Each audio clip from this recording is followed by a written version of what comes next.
Boa noite, igreja. Nós vamos continuar o nosso culto agora com um momento muito especial. Quero chamar aqui à frente o Christian, a Carla, a mamãe da Carla, a Manuela.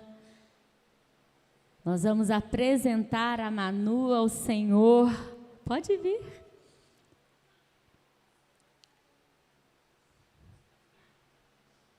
Amém. Glória a Deus. Pastor Flávio sempre fala assim que a igreja cresce de duas formas, com as pessoas que a gente traz para a igreja e com os filhos que nascem, né?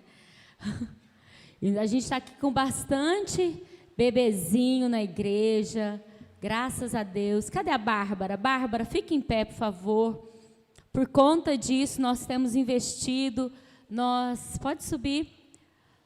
Nós tínhamos o maternal, tínhamos Kids 1, 2, e não tínhamos um berçário, porque não era necessário, mas agora se fez necessário. Então, nós estamos investindo num berçário para a igreja. Você que quer contribuir de alguma forma, seja trabalhando, ou seja com alguma oferta, procure a Bárbara depois. Se você quiser também conhecer essa salinha, aqui, né, dá a ponta ali para eles verem, essa porta aqui.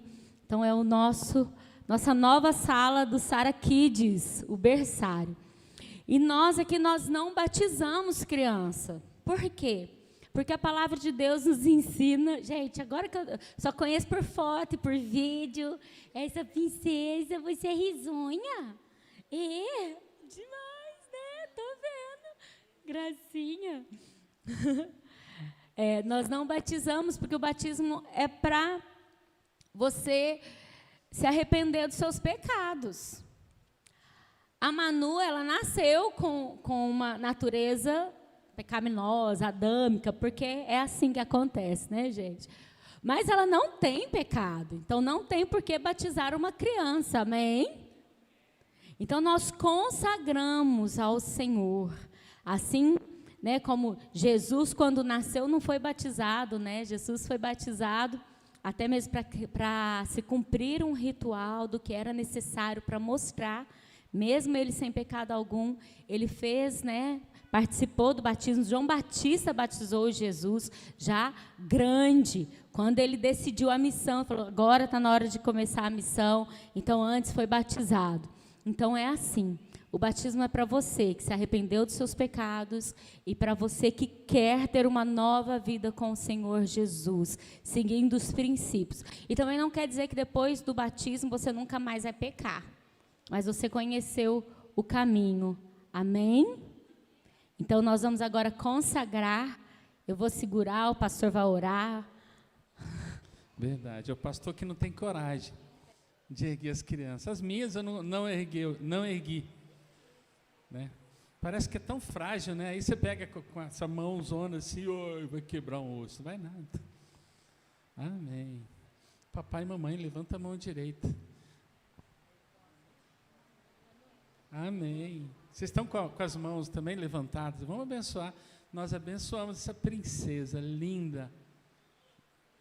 Ô Jesus, que lindeza. Nós consagramos e declaramos que ela é do Senhor. Ela já é. Ela está sendo apresentada agora diante do Senhor e da igreja, para declarar que ela é perfeita, saudável, poderosa, e viverá, meu Pai, até a volta do Senhor, muitos e muitos anos, abençoada. Nós abençoamos em nome de Jesus. Manu, uhul! E ela já quer tirar o sapato, ó. Ela mostrou a língua para mim, gente. É a única que pode mostrar a língua para mim. É ela.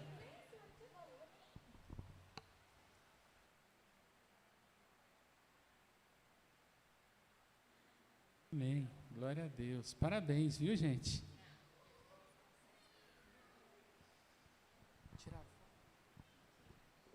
Tem certificado. Ó, Cris, fica aqui.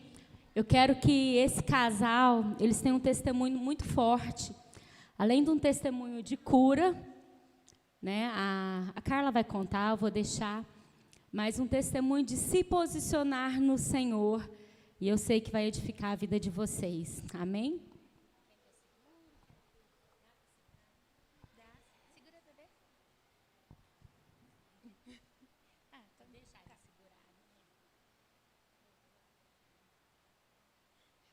Deixa eu ver se o Cris sabe. Amém. Boa noite, igreja. Bom, o nosso testemunho, como a pastora disse, eu tenho um testemunho de cura. Eu fui diagnosticada com lúpus com 18 anos, né? Hoje eu tenho 36. E sempre fiz o tratamento, e lúpus é uma doença autoimune e que não tem cura. Só que o meu testemunho de cura é que eu fui curada do lúpus, né? Então, em 2020, quando começou a pandemia, foi a primeira vez que eu senti o que era ser uma pessoa com problema de saúde, que eu sempre vivia assim, pensando, não, Deus sempre vai fazer o melhor para mim, e eu nunca fiquei pensando que eu tinha uma condição diferente. Quando começou a pandemia, que começou a falar o grupo de risco, eu falei, Senhor, eu não quero ser do grupo de risco, eu quero ser uma pessoa normal. E a médica, muito preocupada e tal, pediu para repetir exame, que acompanhava, e quando eu fiz esses exames, não tinha nada, não tinha sinal do lúpus. E ela falou, Carla, posso falar nem que é uma remissão, aconteceu um milagre aqui, porque não tem nem sinal do lúpus. E é o meu testemunho de cura. E logo em seguida, passou, né, assim, e eu peguei o Covid, e aí foi aquele alarme de novo, não, agora esse lúpus vai aparecer, agora não tem jeito, a Carla, né, vai passar por isso. E eu não passei, eu tive o Covid, precisei dos cuidados, mas não por conta do lúpus, porque aquilo que Deus faz, Ele não volta atrás. E, paralelo a tudo isso, eu e o Cris, a gente já namorava fazia tempo, já era noivo, mas a gente não era casado, porque eu esperava o dia para fazer o casamento com festa, o dia com casamento com toda a nossa família daqui, da Colômbia, e aí veio a pandemia, e né, nesse dia nunca chegava. E, paralelo também a isso, nosso desejo, muito de ser pai. Mais uma vez, né, que o Cris já tem uma filha e eu queria gerar uma filha também, um filho também. E até na época que eu internei e que eu tive uma experiência muito grande com Deus, eu entendi que Deus queria de mim obediência. Ele queria posicionamento da gente. Então, quando eu saí da internação, né, eu falei, Cris, vamos casar. Porque o Cris falava, amor, a gente precisa se posicionar, né? E eu sempre esperando por um dia, assim. E aí, com tudo isso, eu falei, Deus é tão maravilhoso na nossa vida, e eu não estou conseguindo obedecer por conta de um capricho. E aí, a gente se posicionou e decidiu casar. Uma semana, a gente organizou uma cerimônia só para nós, assim, que seria na cidade da minha mãe, Monte Aprazível, que eu sou de lá. Na semana do casamento, cancelou, não podia mais. Aí eu falei para a pastora, a gente pode fazer a nossa bênção na igreja? E os pastores concordaram, nós fizemos aqui, foi um dia maravilhoso, ficou lindo, lindo, lindo. E quando eu entrei aqui na igreja, eu consagrei a nossa família, né? E a filha que nós já tínhamos, que a Gitselim para mim é uma filha, e pedi para Deus pelos filhos que viriam. Falei, coloquei, chegando aqui, o meu desejo de ser mãe. E colocando a nossa família no altar. E 2 meses depois, a Manuela chegou. E foi uma revelação aqui na igreja também, num louvor que falava do algo novo, né? Eu quero viver algo novo. E o Espírito Santo falou para mim, teu algo novo é a tua maternidade. E hoje a gente está aqui com a Manuela, para a honra e glória do Senhor. Glória a Deus, eu estou arrepiada aqui, porque nós acompanhamos, né? E é aquilo que a Carlinha falou. Quando Deus faz um milagre, Ele não volta atrás. Mas Ele espera o nosso posicionamento. O casamento da Carla e do Cris foi um dos casamentos mais simples que nós já fizemos. Mas o casamento mais bonito, para mim, não sei para o pastor, mas para mim o casamento mais bonito e mais marcante. Tinha, acho que umas 9 pessoas. Quantas pessoas? Né, umas 6 pessoas da família, mais a nossa família. Só. Aí, se você, não sei se está no seu Instagram, tá? As fotos do casamento, entra depois no Instagram deles, para vocês verem as fotos desse casamento. Eu nunca vi algo tão maravilhoso. Lógico que o fotógrafo era bom, mas eles fizeram ali, ó, no fundo, eles não fizeram o altar aqui, eles fizeram no fundo e foi de manhã. O fotógrafo não precisou de iluminação especial, porque Deus deu a iluminação para eles. Ficou surreal, gente. Surreal. Então, assim, olha o posicionamento.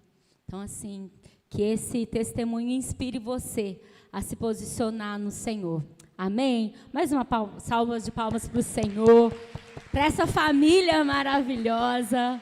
Obrigada, Carlinha. Obrigada, viu, dona Cida? Amém. Que delícia. E para você que não entende sobre essa doença lúpus, dá uma pesquisadinha depois, que você vai entender o que Deus fez na vida da Carla. Eu lembro que a primeira vez que eu atendi a Carla e ela me falou do lúpus, foi algo que mexeu muito comigo. Eu nunca falei isso para ela, porque nós já tínhamos perdido um amigo por conta do lúpus. E quando ela me falou que ela tinha sido curada, que o médico não achou mais nada, eu falei, esse é o Deus que nós servimos, amém? É maravilhoso. Já viu aqui os médicos, né? Já viu alguém ser curado de lúpus? Só Deus que faz, não é? E Ele fez, gente. Glória a Deus por isso. Vamos à nossa agenda, amém? Nós estamos hoje encerrando julho, amanhã iniciando agosto, que vai ser agosto de Deus, amém? Não é mês dos desgostos, não é mês do cachorro louco, é o mês do gosto de Deus, da vontade de Deus se cumprir na sua vida. E para isso você precisa, saber o segredo da sabedoria. Então, é o tema dessa campanha, o segredo da sabedoria, como transformar a sua vida, tá? Então, a partir de terça-feira, nós temos esse livro para vender na livraria. Passe lá, pegue com a Bárbara. Temos poucas unidades, tá? Então, passe lá e pegue com a Bá. Quinta-feira, as nossas células. Semana que vem é nossa semana de oração, como toda primeira semana do mês. Nós estaremos aqui juntos, fala amém, juntos, às 6 horas da manhã, amém, orando, consagrando o nosso mês de agosto ao Senhor. E na sexta-feira vai ser a nossa vigília, ok? Sábado, Super Arena, eu estarei ministrando na Arena deste sábado. Domingo, novamente, nosso culto da família. E no dia 13 de agosto, nosso revisão de vidas. Então, você que... Amém. Você que ainda não fez o revisão de vidas, ou já fez e quer fazer de novo, você precisa dar o seu nome para o seu líder, ok? Você que não sabe o que é a revisão de vidas, você vai procurar depois a pessoa que te trouxe e vai falar, o que é esse negócio? O que é esse revisão de vidas? Para eu saber se eu quero fazer. Tá? Mas eu já garanto que é um divisor de águas na sua vida. Amém? Feche seus olhos, então, eu que vou pregar. Amém, Senhor. Pai, obrigada, Deus. Obrigado por esse culto cheio da sua presença. Obrigado pela tua fidelidade. Obrigado porque o Senhor é o mesmo ontem, hoje e eternamente. Nós declaramos que o nosso coração está aberto e receptivo à tua palavra, a nossa mente, ó Deus, conectada com o Senhor. Pai, em nome de Jesus, abra os nossos ouvidos para que a gente possa ouvir a voz do Senhor sendo ministrada ao nosso coração. E que o nosso coração seja uma terra fértil, em nome de Jesus. Amém e amém. Amém. Amém. Eu tenho, já faz alguns dias, me empenhado muito. As crianças, por favor, sigam ali a Bá, a tia Sandra, tio Leonan. Ah lá, a Vanessa já é tio, Vanessa. Cadê a Vanessa? É o tio Leonan. É tia Sandra, tia Bá. Isso. Vamos lá aprender mais de Jesus. Bom, faz um tempinho que de tempos, eu vou separando alguns temas para eu estudar. E eu tenho estado muito mergulhada no estudo sobre liderança. É algo que eu senti muito de Deus, de eu começar a pesquisar mais sobre esse tema. E eu preparei algo, fui mostrar para o pastor. E conversando com ele, eu falei assim, eu acho que essa não é uma palavra que Deus quer que eu ministre para a liderança, mas é algo que Deus quer que eu ministre para a igreja. É lógico que para a liderança eu ministraria bem diferente do que eu vou ministrar agora, né? Ou seja, líderes, eu ainda vou ministrar essa palavra para vocês, né? Mas é algo que eu senti muito forte mesmo no meu coração, de estar passando para vocês. Em nome de Jesus, eu vou conseguir passar tudo que eu anotei. É muita coisa para variar, né, gente? Eu gosto. Eu anotei no celular, depois passei para o meu caderninho, que eu gosto de caderninho, gente. Eu não dou conta de abrir mão desse negócio aqui, não. Ó. Eu gosto. No celular, eu não consigo me concentrar. Chega mensagem, né? Então não dou conta. E o tema da palavra de hoje é próximo passo. O que é isso, pastora? Eu quero falar com vocês um pouquinho sobre a conversão de Saulo. Quem já ouviu falar sobre Saulo na Bíblia? Quem é Saulo? É Paulo. E eu vou mergulhar com você hoje na conversão de Saulo. Quantos aqui lembram como foi a conversão de Saulo? Nos detalhes. Vocês estão bons, hein? Sério? Então vou chamar o Fê aqui para pregar comigo. Estou brincando, ele aceita, gente. Então vamos lá. Primeiro nós vamos ler então Atos 9, do 3 a 6, primeiro. Nós vamos ler até o versículo 19, durante a palavra, mas primeiro do 3 ao 6.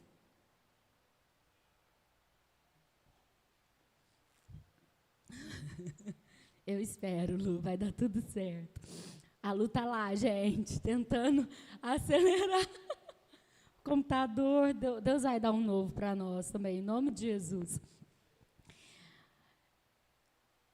Só para quem não conhece a história, eu quero contextualizar aqui um pouquinho. Saulo, que depois se torna Paulo, não porque o nome dele foi trocado, mas porque Saulo é Paulo, e eu não vou entrar nisso. Ele era um perseguidor dos discípulos de Jesus. Saulo era um homem tão religioso, que ele não tinha o entendimento para saber o que estava acontecendo na época ali que ele estava vivendo, a respeito de Jesus, os discípulos de Jesus. Jesus já tinha morrido, Jesus já tinha ressuscitado, né, já tinha aparecido para os seus discípulos. Essa história que eu vou contar é depois de Atos 2, é depois da visitação de Jesus, né, da descida do Espírito Santo, do Pentecoste, é tudo depois. Então, Saulo, ele não foi um discípulo, Paulo, ele não foi um discípulo de Jesus, assim como os outros 12 que viveram com Jesus. Quem aqui já baixou, um parêntese, né, o aplicativo The Chosen, os escolhidos? Se você não baixou, baixe e assista. Vale muito a pena, você vai chorar, você vai se emocionar e você vai entender mais ainda da Bíblia. Então, dentro desse contexto, então, Paulo, ele era um perseguidor de Jesus, dos discípulos de Jesus. E ele estava indo para Damasco para matar os discípulos de Jesus. Porque ele não só perseguia, mas ele matava também os discípulos de Jesus. É tipo assim, se hoje Paulo estivesse aqui, ele entraria nessa igreja e mataria todo mundo. Esse era Saulo. E aqui no versículo 3 de Atos 9 fala assim: seguindo ele, estrada fora, seguindo Paulo, estrada fora, ao aproximar-se de Damasco, subitamente uma luz do céu brilhou ao seu redor. Gente, tenta ir visualizando a cena. E caindo por terra, ouviu uma voz que lhe dizia: Saulo, Saulo, por que me persegues? Ele perguntou: quem és tu, Senhor? E a resposta foi: eu sou Jesus, a quem tu persegues.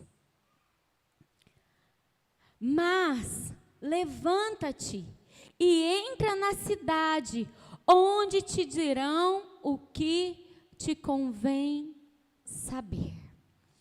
Então aqui nós vemos que Saulo estava indo para Damasco para perseguir os discípulos de Jesus. E quando você, que é um discípulo de Jesus, você é perseguido, automaticamente essa pessoa que está te perseguindo, ela não está apenas te perseguindo, mas ela está perseguindo Jesus.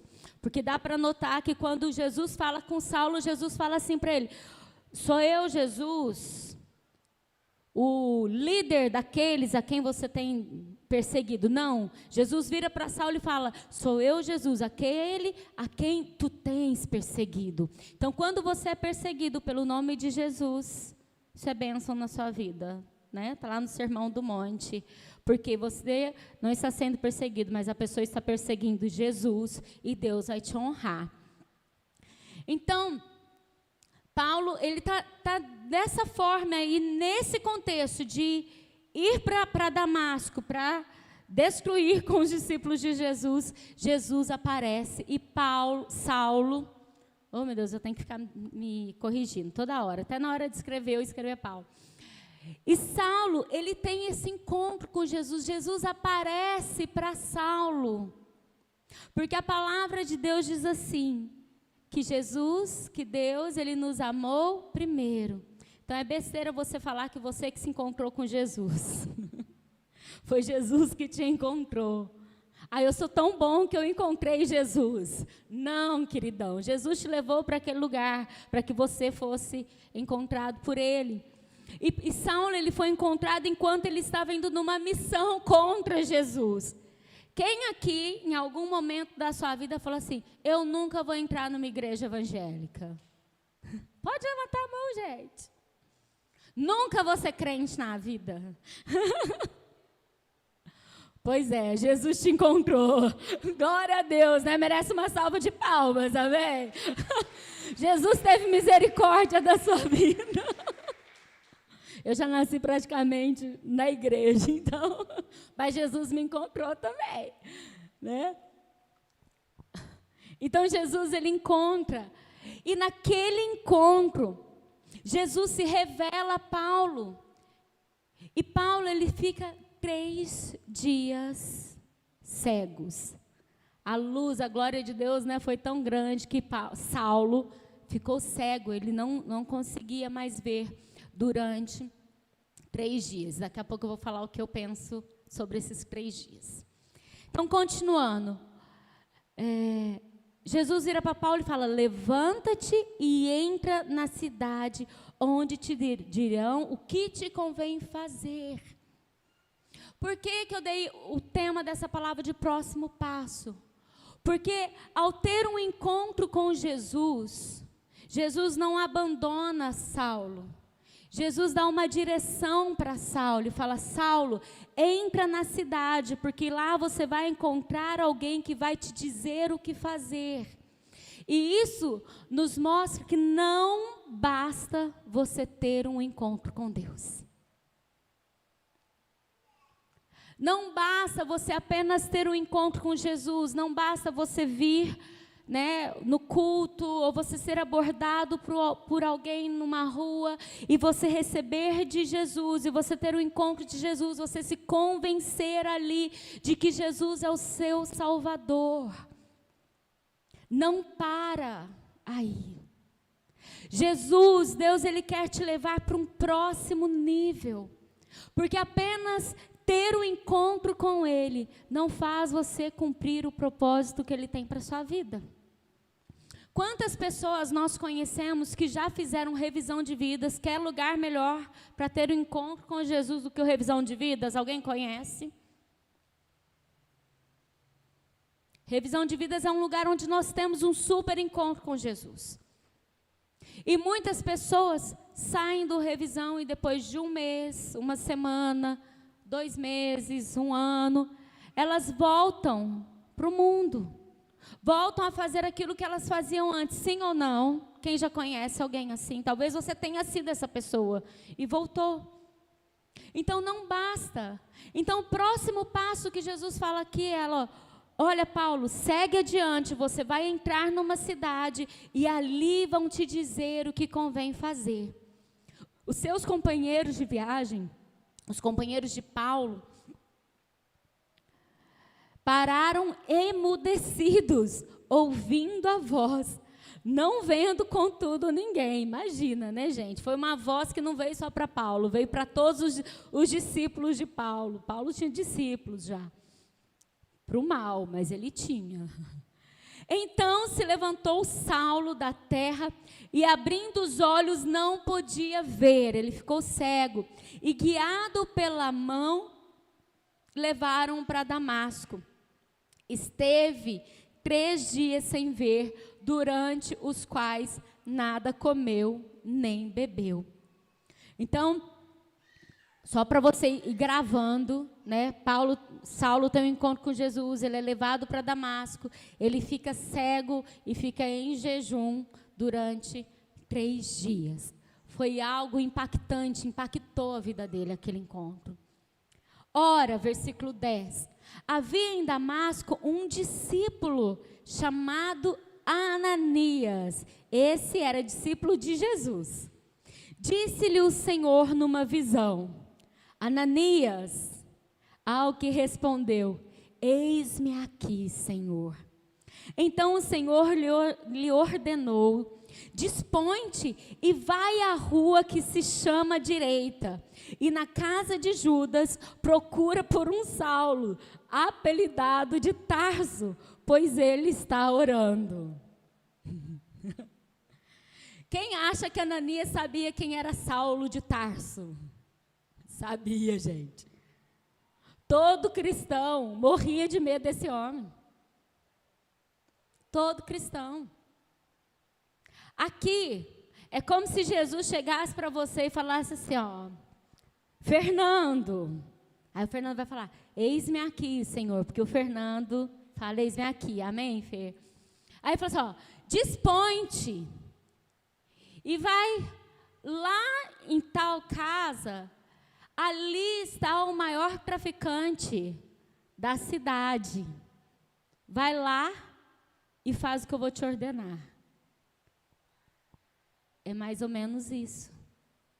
Vamos ver qual foi a resposta de Ananias. Qual seria a sua resposta? De verdade. Senhor, passa a vez. Acho que eu não estou pronto, não. Eu nem sei falar com esse povo. Manda o fulano que entende sobre isso. Ele já... E se esse cara me matar? Cadê? Ele dá, tá. E viu entrar um homem chamado Ananias e impor-lhe as mãos. Então o Senhor ordenou, isso eu falei, tá. E viu um homem chamado Ananias impor-lhe as mãos para que recuperasse a vista. Então Ananias, ele responde sim para o Senhor. E ele vai até lá e ele impõe as mãos sobre Saulo. Ananias, essa aqui é a direção, né, gente? Me perdoa, é a direção. Ananias, porém, respondeu: Senhor, de muitos tenho ouvido a respeito desse homem. Quantos males tem feito aos teus santos em Jerusalém? Ananias estava aqui falando: dura missão o Senhor me deste. Né? Como que é? O Luke gosta de mandar a frasezinha lá dos presentes, como que é? Ô Leônidas. Né? Olha os problemas que você está me arrumando, Jesus. Que é isso? E para aqui trouxe, e E Ananias está falando, Jesus, eu sei que ele trouxe a autorização dos principais sacerdotes para prender todos os que invocam o teu nome. Ananias está aqui, Jesus, eu sei que eu respondi, eis-me aqui. Mas esse Saulo que o Senhor está pedindo para eu ir até lá, ele tem uma carta de autorização para me prender. Eu sou um seguidor do Senhor. Olha o que o Senhor está fazendo. Tem certeza disso?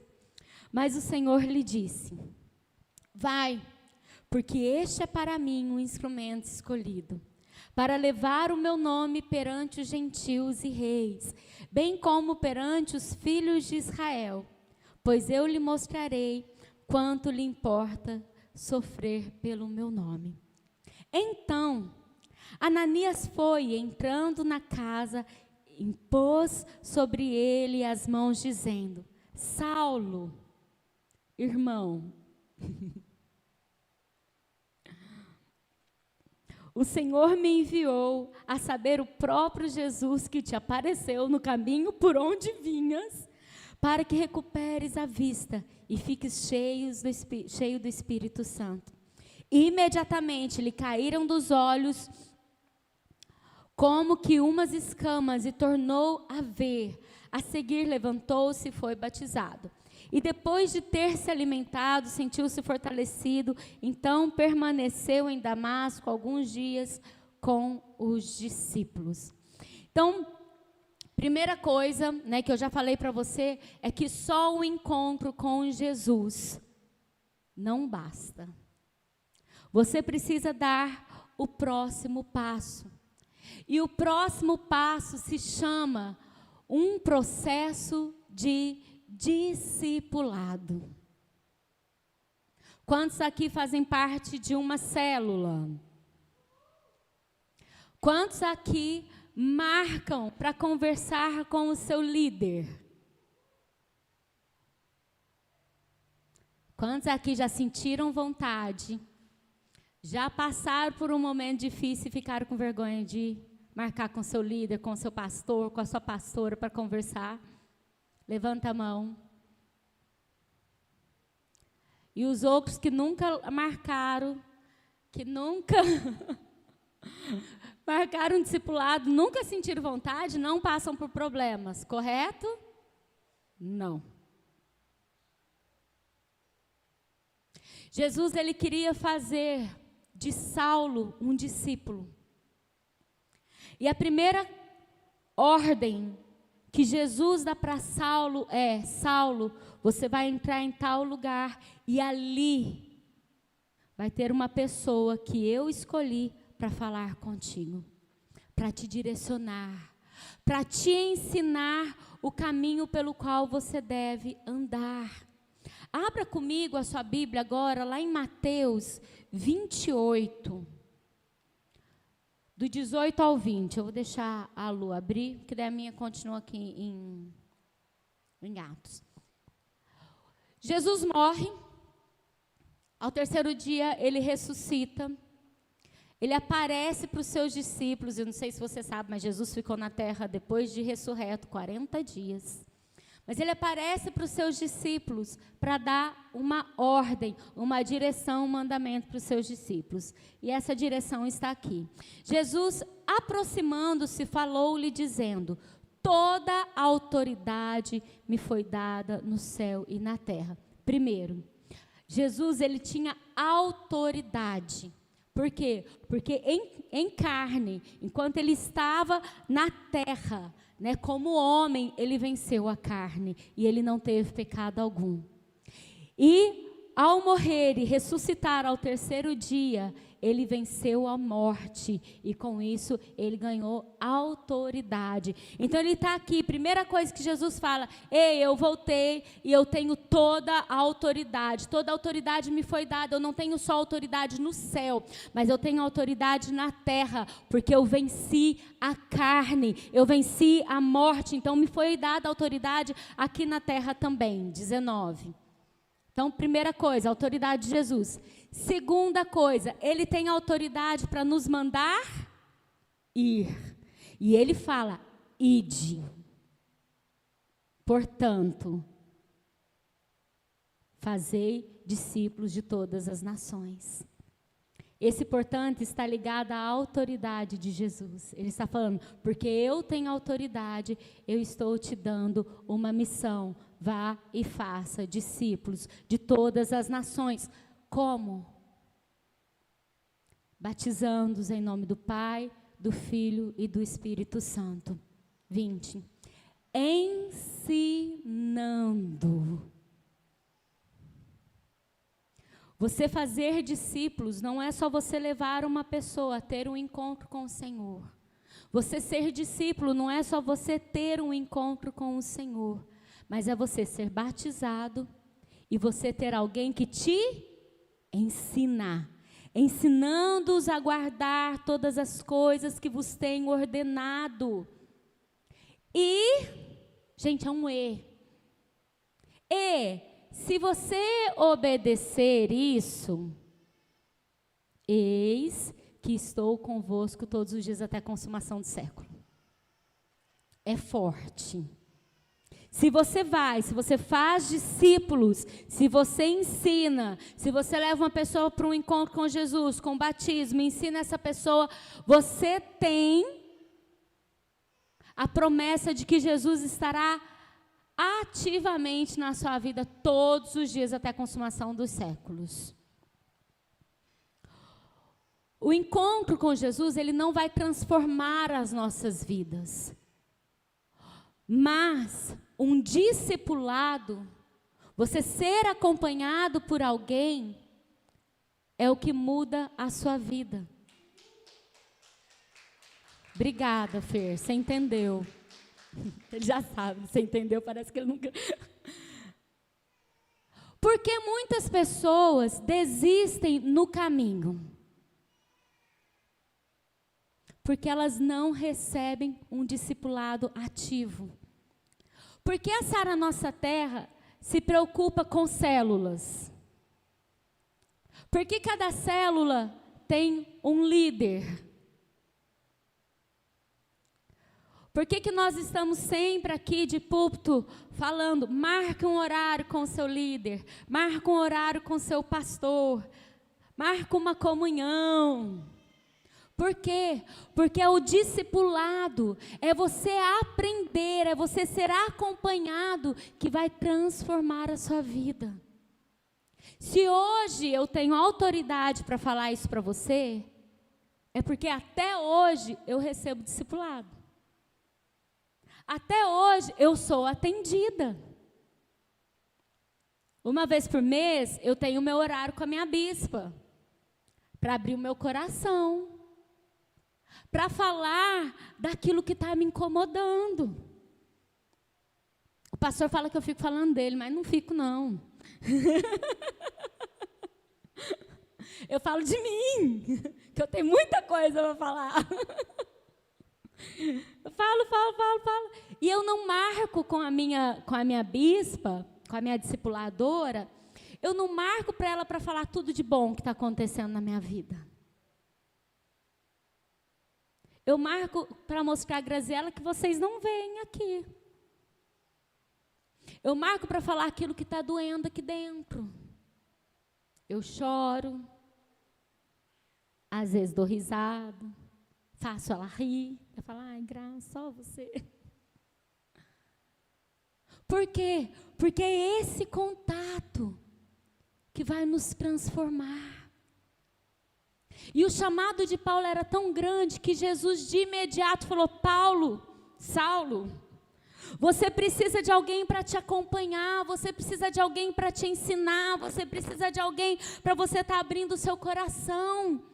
Você precisa de alguém para estar se despindo desse velho homem, porque essa pessoa que você era até o encontro de Jesus, essa roupa que você vestia até o encontro de Jesus, até você se encontrar com Jesus, não vale mais para a nova vida que Jesus tem para você. E quando nós não somos transformados no nosso dia a dia, a nossa tendência é ir no armário e pegar aquela roupa que nós usávamos antes do nosso encontro com Jesus. É ou não é? Pedro, quando ele nega Jesus, e ele se arrepende, ele fica mal. Ao invés de ele voltar para Jesus, o que ele faz? Ele volta a pescar. Voltou a fazer aquilo que ele fazia antes, por conta de uma decepção com ele. Não foi nem com o líder dele. Pedro se decepcionou com ele, porque naquele mesmo dia Jesus tinha avisado: Pedro, ainda essa noite você vai me negar 3 vezes. Imagina, Jesus, eu não. Pode ser o João. Eu não. E Pedro, antes do galo cantar, vai lá, nega Jesus, volta a pescar. Sabe por quê? Porque ele não foi correndo, abriu o coração dele para alguém que tinha mais maturidade do que ele. Ele não foi lá e falou assim: olha aqui, eu errei, eu neguei Jesus, mas eu me arrependo. Eu não quero sair dos ensinamentos que Jesus me ensinou. E, gente, Pedro foi discipulado por nada mais, nada menos que Jesus, que não tinha pecado algum. Teu líder vai errar com você, pastor vai errar com você, eu vou errar mais ainda com você. Nós vamos errar, mas Jesus não errava, não. E mesmo assim, Pedro volta. O encontro com Jesus, ele não basta para nos dar uma maturidade cristã. Por isso, nós precisamos ser formados por pessoas que já passaram por esse processo. Ou seja, um discipulador, ele precisa ser discipulado. Um líder, ele precisa ser liderado. Se eu e o pastor e eu, não abríssemos o nosso coração com a nossa liderança, nós não teríamos autoridade para falar para vocês abrirem o coração de vocês conosco. Por quê? Porque eu só posso levar alguém no caminho que eu já andei. Não tem como. Não tem como. E a transformação, ela vem desse processo. E de um processo de você abrir o coração com alguém que tem mais maturidade cristã do que você. Às vezes, para sermos compreendidos, entre aspas, porque na verdade é para a gente ouvir aquilo que a gente quer, para alguém falar mal com a gente vai abrindo o nosso coração, as nossas decepções, para alguém que está no mesmo nível, para alguém que está num nível menor. E aquela pessoa, ao invés de mandar a real para você, de falar a verdade para você, de falar: você está errado, você precisa se consertar, você precisa ir para o altar, você precisa abrir o seu coração para a sua liderança. Ela fala assim: é assim mesmo, você não sabe o que já aconteceu comigo. Entende? Abre o seu coração para um amigo do teu trabalho. Que maturidade cristã essa pessoa tem para te ajudar? Abre o seu coração com uma pessoa de outra igreja. Que autoridade ela tem para te ajudar se ela não está no mesmo ambiente que você? Pastora, mas ela também é cristã. Mas ela vai te ajudar no processo do lugar aonde o Senhor te plantou? Vai, gente? Não vai. Saulo só chegou aonde chegou porque ele aceitou ser discipulado. Jesus, ali ele estava desafiando Saulo a se tornar um discípulo. E o discipulado, ele é uma visão central no plano de Deus para a edificação da igreja. Você ser acompanhado, você passar por revisão de vidas, você passar pelo Instituto de Vencedores. Cadê os alunos aqui do Instituto de Vencedores? Tudo isso é o quê? É um processo de transformação, onde você vai se despindo daquela velha pessoa e você vai se tornando aquilo que Deus quer que você se torne. Fazer discípulos é consequência da vitória de Jesus. Ele fala, porque tem autoridade, eu dou uma missão para vocês. E é uma condição para a nossa vitória. Porque ele fala: se você fizer discípulos, eu estarei contigo até a consumação dos séculos. O propósito do discipulado, de você ter alguém para te acompanhar, é nos instruir para que nós sejamos maduros, para governar a nossa própria vida na ótica de Deus. O seu discipulador, o seu líder de célula, ele não é dono da sua vida. Ele não está ali para decidir a sua vida por você. Porque às vezes as pessoas têm essa visão, eu não vou para uma célula, eu não vou abrir o meu coração para a minha liderança, eu não vou abrir meu coração para os meus pastores, porque eles querem mandar na minha vida. Não. Se algum dia algum líder tentou fazer isso com a sua vida, está fora da visão, não tem maturidade. O líder, o discipulador, ele vai te instruir conforme a palavra de Deus. Você faz se você quiser. Ou seja, não adianta um discipulador querer que você seja um discípulo se você não está aberto a ser um. Paulo podia ter virado para Jesus ali e ter falado o seguinte: Jesus, eu não quero. Tá bom, entendi que você é Jesus, agora deixa minha vida ficar tranquila. Vou para minha casa, vou ficar ali. Não. Ele aceitou. Deus, ele não vai nos forçar. E se ele não força, o discipulador também não. O seu discipulador, o seu líder, o seu pastor, ele não pode se tornar um ídolo na sua vida.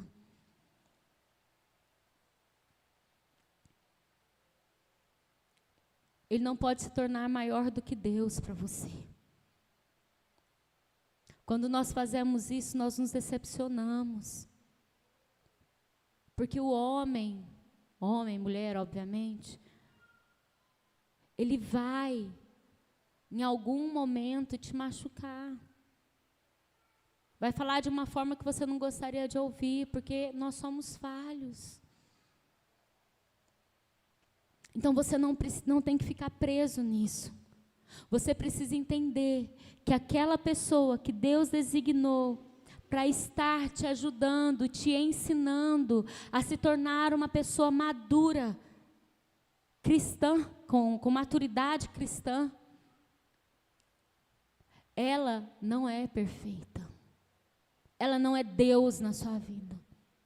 Ela te ensina a se aproximar de Deus.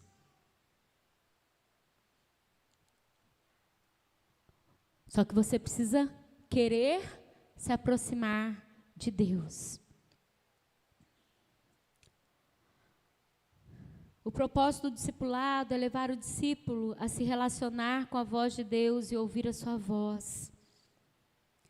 Eu vou dar um exemplo da Lulu, que está ali em cima. Que enquanto eu estava preparando aqui, eu lembrei dela. A Lu, ela passou por várias religiões, né? E quando ela chegou na Sara Nossa Terra, através do Felipe, ela estava vindo da Umbanda. E ela marcou um horário comigo, e ela chegou com uma folhinha com várias perguntas. Várias perguntas. E ali eu respondi, e sabe o que eu fiz? Ela falou, eu não tenho uma Bíblia, que Bíblia que eu compro? Aí indiquei uma Bíblia para ela, peguei uma Bíblia minha. Gente, eu morro de ciúmes das minhas Bíblias. Eu tenho umas assim que as folhas caem, né? E eu peguei a que eu mais gostava. Eu falei, essa é a que eu mais gosto e eu vou te emprestar para você ler. Ela falou assim, mas eu tento ler e eu não entendo. Claro, porque ela não tinha alguém para ensinar. Quando Saulo teve encontro com Jesus, os olhos dele ficaram fechados. Sabe quando se abriu? Quando Ananias chega, coloca a mão na cabeça dele e ele passa a ter um discipulador.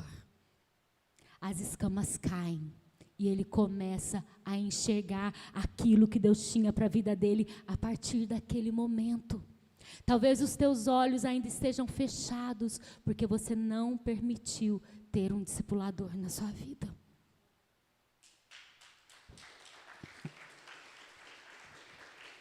Amém. E o discipulador, ele vai promover isso através de uma mentoria. O que é a mentoria? É alguém que está trabalhando na mente dessa pessoa, na sua mente, implantando a palavra de Deus, os valores de Deus na sua vida. Esse é o papel de um discipulador na sua vida. Mas esse discipulador, ele também precisa ser um modelo. Eu não posso subir aqui e pregar uma coisa que eu não vivo. Eu não tenho autoridade para te ensinar algo que eu não vivo. Então, para você ser um discipulador, você precisa ser um modelo. Versículo 10. O que um discipulador precisa ter?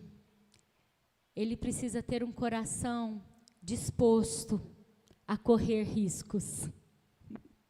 Cadê aqui os líderes de célula? Você que acompanha alguém. Você precisa estar disposto a correr riscos. Você precisa estar disposto a deixar os teus problemas para ir ajudar alguém que está com problema, e nós fazemos isso. Quantas vezes você já orou por alguém quando você precisava de uma oração? Quantas vezes você, discipulador, já abraçou alguém e, na verdade, você precisava de um abraço? Eu lembro uma vez, aconteceu uma situação na escola que a Axia estudava, e eles nos chamaram. E naquele dia, uma menina que eu estava acompanhando, que nem chegou a vir para a igreja, ela tinha tentado suicídio. Eu estava na casa dela. Primeiro eu fui no hospital para ver, ela não chamou a mãe, ela me chamou, e ela, pelo amor de Deus, não liga para minha mãe. Eu fui até lá para convencê-la a falar para a mãe dela que ela tinha tentado suicídio, isso aqui em Rio Preto. E depois fui para a casa dela. E eu cheguei atrasada na minha reunião. Aí eu lembro certinho que a coordenadora ali falando uma situação e tal. E eu virei para ela e falei assim, eu estava cuidando da filha de uma outra mãe. E eu cheguei atrasada. Com dor no meu coração, eu falei aquilo. Como que... né? Tá vendo, Graziela? Sua filha está aqui precisando também. Mas é isso. Um líder, um discipulador, ele precisa, ou você que está disposto a ajudar alguém, você precisa entender que muitas vezes você vai ter que deixar a sua dor de lado para ir cuidar da dor do outro. Enquanto você estiver fazendo isso, Deus vai estar cuidando da tua casa. Sabe por quê? Porque a missão te protege. Quando nós saímos da missão, nós perdemos a proteção. Quando nós saímos do lugar onde o Senhor nos plantou para cuidar de vidas, para falar da palavra dEle, nós perdemos a proteção. Eu tenho certeza que se eu abrir o microfone aqui para os líderes de célula, todo mundo vai ter aqui um testemunho para falar. Eu preguei sobre situação financeira e eu estava sem comer em casa, pastora. E depois Deus fez.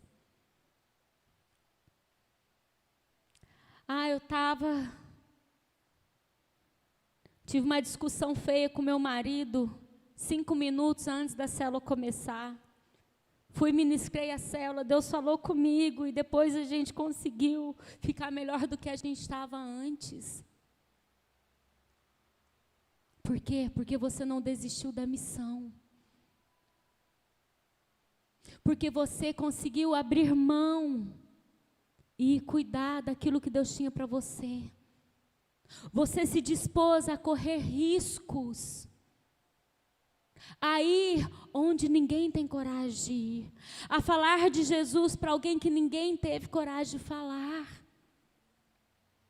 A deixar a visita na sua casa, que não concorda que você vai na igreja, fala assim, olha, eu não vou negociar o culto, fica na minha casa e eu vou. É correr risco de perder um amigo, de perder um familiar, é ou não é? Mas nós precisamos estar dispostos. Ananias esteve disposto a correr risco. E ele foi o discipulador de nada mais, nada menos que Paulo. Paulo é o cara, o apóstolo que mais escreveu no Novo Testamento. Ananias, você vai ver essa história dele em alguns livros da Bíblia, né? Você vai ver um pouquinho em 2 Coríntios, vai ver em Colossenses, historinhas curtinhas sobre Ananias. Mas quem discipulou Paulo foi esse cara. Foi Ananias. Talvez o seu nome não vai estar no outdoor, pregador da noite.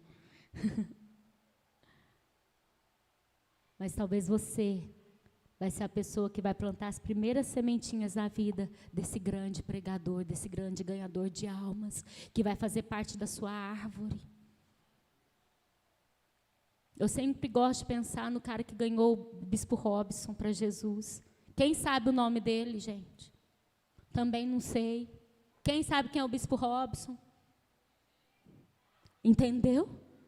Mas e se essa pessoa não tivesse discipulado? Porque o Bispo Robson teve um encontro com Jesus. Mas ele foi discipulado depois, para estar onde ele está hoje. Vocês conseguem entender a importância? E eu quero aqui abrir um parênteses, pedir essa permissão para a igreja, para falar com você, líder, que muitas vezes investiu em alguém que não ficou. Muitas vezes você correu risco para ir buscar alguém, para falar de Jesus para alguém, para ensinar, para ficar até tarde da noite ouvindo a pessoa falar a mesma coisa. E essa pessoa não ficou. E essa pessoa não teve gratidão. Eu quero falar para você que valeu a pena. Valeu a pena. Não pare, porque pessoas que você está cuidando vão desistir. Porque isso vai acontecer. Mas que você não seja o desistente. Que você não pare no meio do caminho por conta de uma decepção. Que você não pare no meio do caminho por conta de uma ingratidão.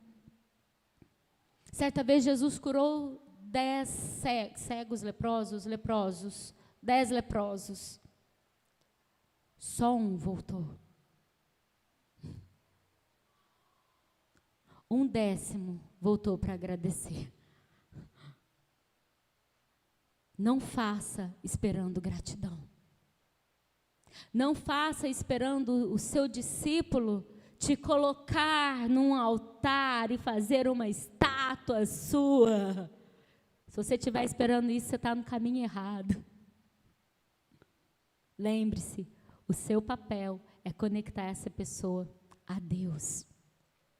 O outro papel, que é importante, nós termos discipuladores, temos pessoas que nos ensinam, é que essa pessoa vai te levar a enxergar a igreja não como uma religião, mas como uma família. E isso a Sara, nossa terra, sabe fazer bem. Todo mundo que a gente recebe aqui fala, nossa, como vocês são amorosos, como vocês abraçam, como vocês acolhem. Esse é o nosso papel. Quando Ananias chega e ele vai falar com Saulo, ele fala, Saulo, irmão. Ele se coloca ali, ó, Saulo. A gente está no mesmo nível, cara, de irmandade. Nós fazemos parte da mesma família. Gente, família é assim. Mexe com a nossa família não, que a gente vira bicho, não vira? Eu sou só eu. Não deixa ninguém mexer nos seus irmãos aqui não. Não permita. Quando alguém vier falar alguma coisa, não ouve, não. Fecha o seu ouvido, fala, não quero ouvir. Eu faço isso. Faço mesmo, de verdade. Eu já me afastei de pessoas com títulos. Porque queria me fermentar.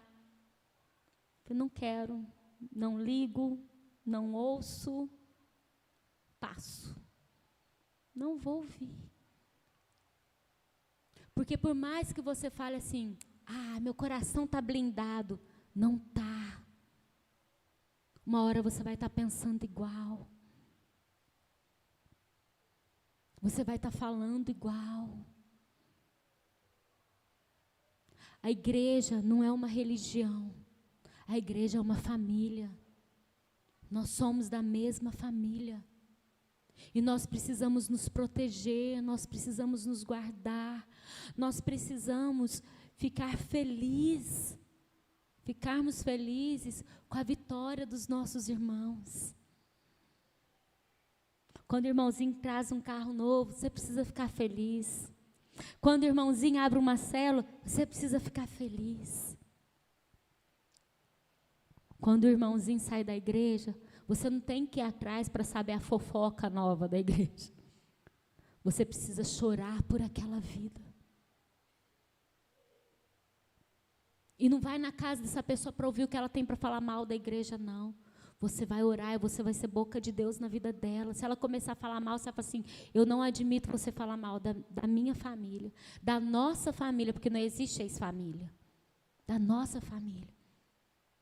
E você vai trazer à memória daquela pessoa tudo que a família foi na vida dela. Como Deus usou, como Deus te tratou, como Deus te transformou naquele lugar. Isso é ser família, isso é ter cuidado.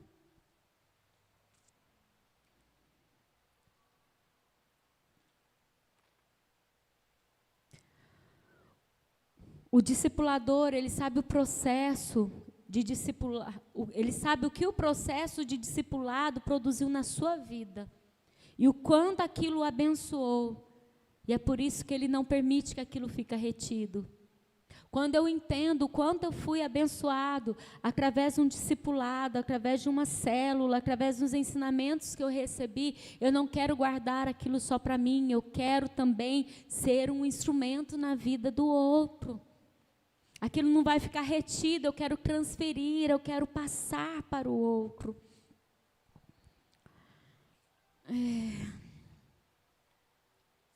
Quando nos dedicamos à vida de outra pessoa para ajudá-la a crescer, não fazemos isso. Isso é muito importante, porque isso faz parte de um sistema. Eu faço isso porque eu faço parte da Sara Nossa Terra, e você sabe, né? Na Sara Nossa Terra, a gente cuida de vidas. Não. Não faz parte do sistema, faz parte da sua missão, do seu chamado. E isso precisa queimar no nosso coração. Queimar no nosso coração. Então, talvez você tenha pensado algum dia, mas o meu líder ele só me atende porque faz parte do sistema. Não, cabeção. Ele te atende porque ele te ama, porque ele entende que você faz parte da missão da vida dele. Que você é uma vida que Deus entregou para que ele cuidasse, para que ele apresentasse Deus para você. Esses dias, nós recebemos em casa a mãe do Flávio, a irmã do Flávio, cunhado e a sobrinha. E a irmã do Flávio, ela continuou da igreja que nós éramos. E ela estava me contando, ela falou, Gra, lembra da fulano? Eu falei, lembro. Ela foi sua discípula, né? Eu falei, foi. Ela ficava quietinha no cantinho, eu cheguei para ela um dia e falei, você gostaria de receber estudos da Bíblia? Porque na minha época não tinha os grupos de discipulado, a igreja que a gente era não era de célula, mas eu sempre amei ensinar. Então, quando eu via alguém meio perdido na igreja, eu chegava e falava assim, você quer fazer parte de um grupo de estudo? O grupo era eu e a pessoa. Mas se eu falar só, né, ela ia ficar desconfortada e tal. E hoje essa menina, ela é uma líder grande lá dentro. E a minha cunhada estava me falando. Aí ela estava falando de uma outra também, que hoje é presbítera lá na igreja. E ela contando, né, das meninas, Graça lembra, Graça lembra, Graça lembra. Nós não sabemos aonde os nossos frutos vão parar, o quanto eles vão crescer. Porque a colheita não é para nós, é para Deus. Né? A Maricele, ela está em Belém, está 1 mês em missão, né? A equipe dela sabe, ela está colocando bastante stories, e esses dias a gente fiz um atendimento online com a Mari, e ela falou, pastora, me apresentou ali o pessoal que está com ela, falou assim, eu estou encontrando pessoas que nós ganhamos para Jesus há 30 anos atrás e que hoje são pastores. Ela foi recepcionada na casa de um empresário, que na época que ela foi para lá, ela falou de Jesus para o pai, né, a turma, né, porque eles vão em turma, não é uma pessoa só. A turma evangelizou o pai daquele rapaz. O menino tinha 13 anos na época, hoje ele tem 43 anos, está recepcionando a mesma equipe que tinha evangelizado o pai dele. O pai dele já morreu, mas ele pôde recepcionar. Isso é fruto. Eu falei, Mari, que privilégio que é esse, de você poder voltar 30 anos depois e ver o fruto. Tá correndo risco, tá andando de canoinha, né, visitando um monte de lugar. Qual risco você está disposto? Talvez o risco seja você abrir mão de vontades, abrir mão do seu orgulho, abrir mão da procrastinação, do amanhã eu faço, outro dia eu faço. Gente, eu estou tentando, é que é tanta coisa.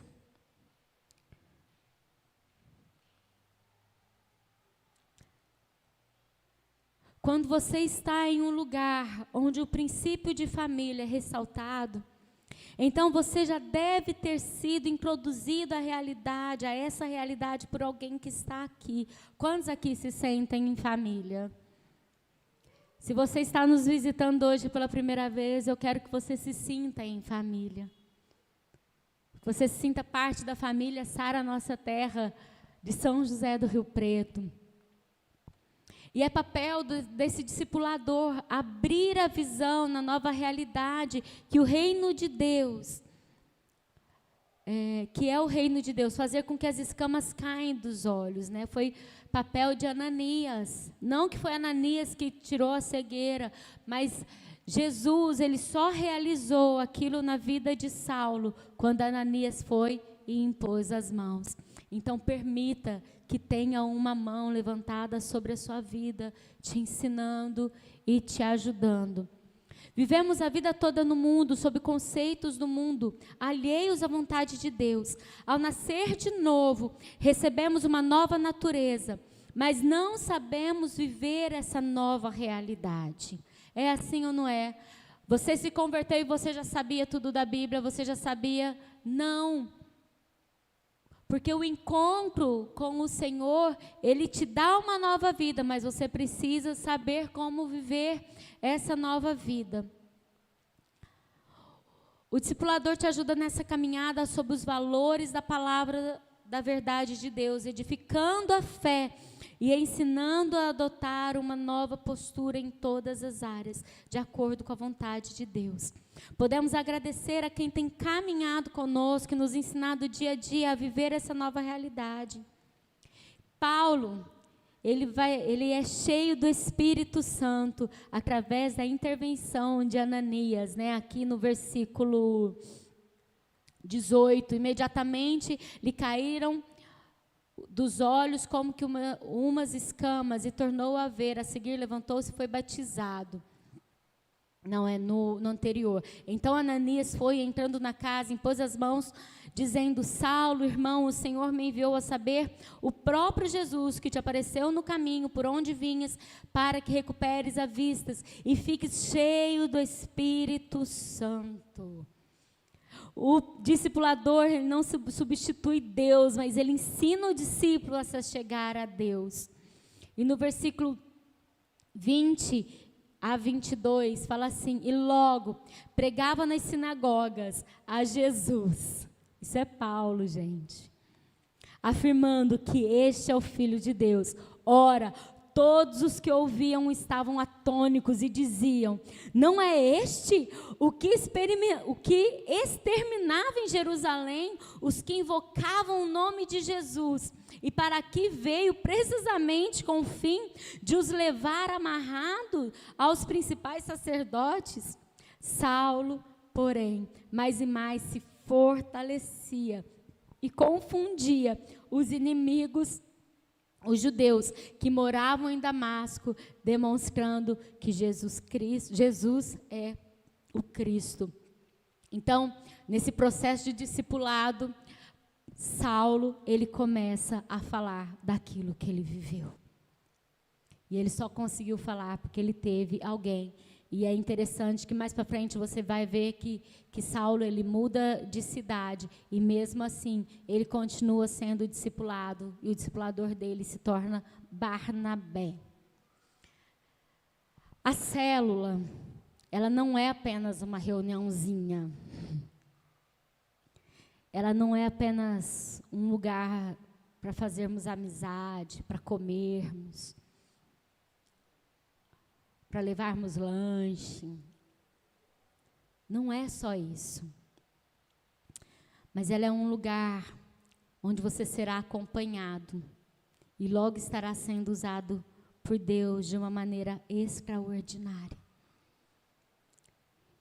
E o que é interessante é que muitas vezes, para fugirmos daquilo que Deus tem para nós, existem duas formas de você fugir. A primeira é você se isolar, fazer um muro de proteção e não deixar ninguém chegar perto. A segunda é ir para o meio de uma multidão, onde você vai se tornar só mais um. Ninguém vai perguntar da sua vida.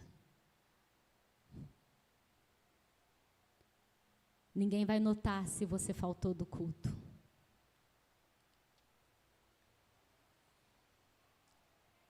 Você não vai receber o recadinho da pastora, do pastor, do seu líder, sentir sua falta no culto, aconteceu alguma coisa. Não se isole.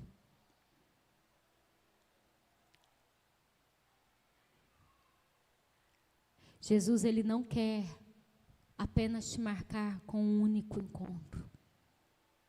Ele quer que você dê o próximo passo. Ele quer que você seja discipulado. Ele quer que você seja ensinado. Ele quer te levar a caminhar no caminho que Ele preparou para você. E eu quero te convidar a ficar em pé. Fechar os teus olhos.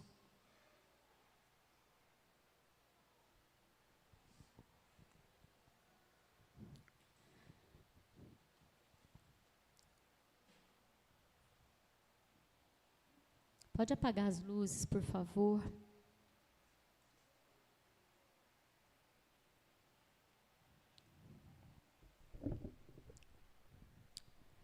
Jesus, ele nos chamou para sermos discípulos e também para sermos discipuladores. Primeira coisa que eu quero que você pense é se você tem sido um discípulo.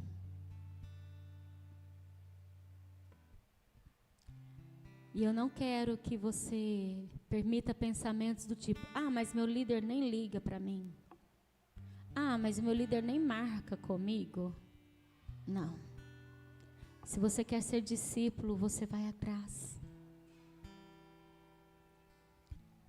Uma vez eu conversando com uma amiga minha, e ela virou para mim e falou assim, sabe, Gra, isso faz muito tempo. Ela falou, eu aprendi uma coisa. Ela estava falando sobre uma dificuldade que ela estava passando.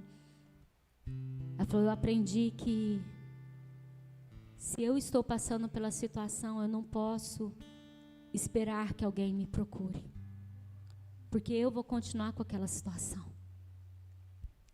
Eu preciso procurar alguém que possa me ajudar. Eu preciso falar, ei, estou precisando de ajuda, me ouça. Eu preciso chorar, eu preciso de um abraço. E meninos, isso não é vergonhoso para homem, não. Homem também chora, homem também precisa de ajuda, homem também precisa abrir o coração. Vocês têm pastores acessíveis, vocês têm líderes acessíveis. Ninguém aqui precisa ficar passando por uma situação sozinho. Nós estamos aqui para estender a mão, nós estamos aqui para correr risco pela sua vida. A gente já se comissionou, a gente já falou, eis-me aqui. Nossa vida deixou de ser nossa faz muito tempo. A nossa agenda deixou de ser nossa faz muito tempo.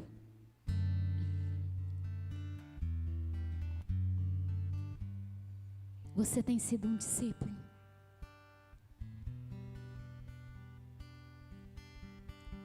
Segunda coisa que eu quero que você pense é: você tem sido grato pelo seu discipulador? Ou você só tem olhado os defeitos?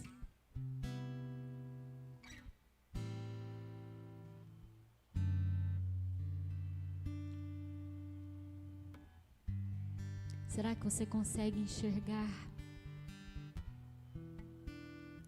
aquele que Deus tem usado na sua vida e ser grato?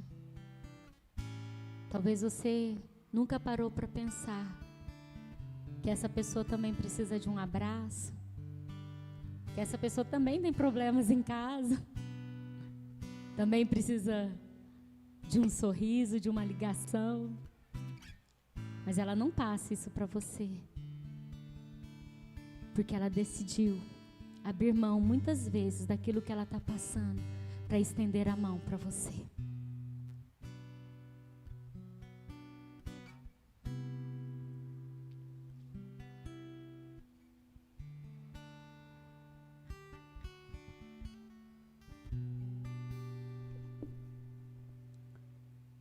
E para você,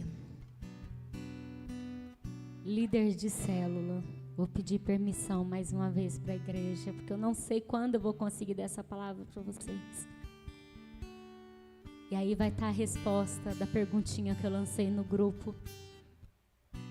Você tem sido um líder que dá uma reunião, que ministra a palavra, ou você tem sido um discipulador que acompanha, que liga, que se relaciona,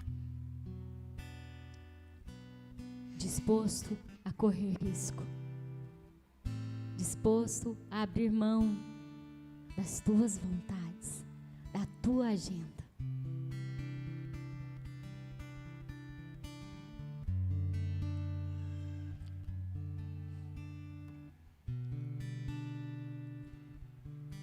Eu sinto muito forte Deus querendo nos levar como igreja a um novo nível de relacionamento.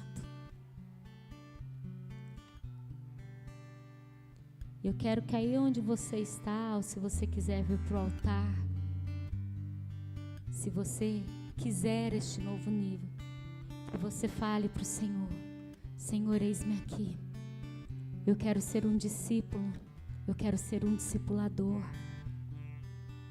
Eu não quero me isolar no meio de uma multidão ou me isolar num cantinho, sem que sem permitir que as pessoas me venham, sem permitir que as pessoas me ajudem.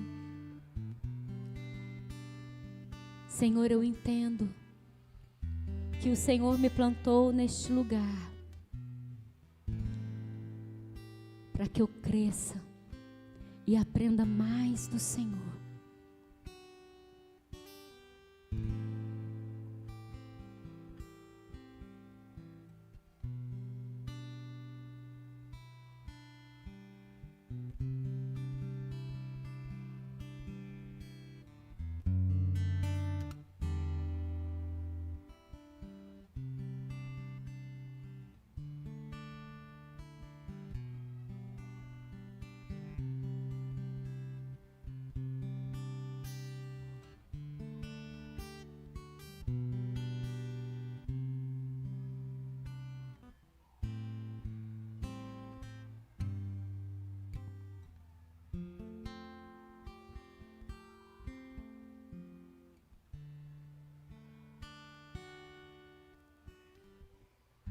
Eu preciso de você. Você precisa de mim. É isso. Nós precisamos de Cristo até o fim, Senhor.